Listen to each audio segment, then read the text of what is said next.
श्रीवर्धनमधील भरडखोल मच्छी बंदराचे रितेश राणे यांच्या हस्ते भूमिपूजन।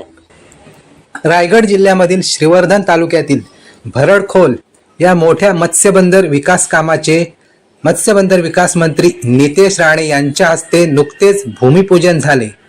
यावेळी खासदार सुनील तटकरे, महमद भाई मेमन, मंदार तोडणकर, पंचायत समिती सभापती सचिन कीर, भाजपचे तालुकाध्यक्ष आशुतोष पाटील व असंख्य कोळी बांधव उपस्थित होते। म्हणजे कसं काय, जसं काय कुठलीही बोट घेण्यासाठी त्यांना जी आर्थिक ताकद लागते, कर्ज लागतं, त्यासाठी मी मुंबई बँकपासून रत्नागिरी जिल्हा बँकपासून सिंधुदुर्ग जिल्हापासून या किनारपट्टीवर असलेल्या प्रत्येक जिल्हा बँक आणि आर्थिक संस्थेच्या आम्ही संपर्कात आहोत। त्यांना लागणारी जी ती मदत असेल, जे सहकार्य असेल, नुसतं आम्ही आवाहन करेपर्यंत थांबणार नाही। आमची इच्छा आहे की महिन्याचा त्यांचा आता डिझेल पेट्रोलचा खर्च कमी व्हावा। आज लागणारा 4 ते 5 लाख उद्या युद्ध परिस्थितीमध्ये कदाचित वाढू शकतो। मग हा जो काही प्रश्न आहे, हे जे काही संकट आहे, हा जो काही खर्च आहे, कायमस्वरूपी अगर संपवायचा असेल तर तुम्हाला इलेक्ट्रिकच्या दिशेने जायलाच लागेल।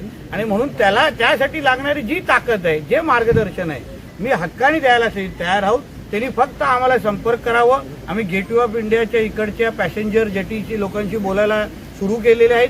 टप्प्याटप्प्याने प्रत्येक मच्छीमार संस्थांशी बोलून तिकडे वापरत असलेले डिझेलच्या गाड्या, होड्या, त्या पण इलेक्ट्रिक कशा करायच्या या दृष्टिकोनातून माझं मंत्रालय त्याच्यावर काम करणार। दादा, मी काय 2 व्हीलर उपलब्ध आहेत, तशी होडीसाठी आपल्याकडे कोणता पर्याय उपलब्ध आहे का, किंवा आपण पाहिलेलं आहे की इलेक्ट्रिक होडी होऊ शकतात? कंपन्यांची आमचं बोलणं सुरू आहे।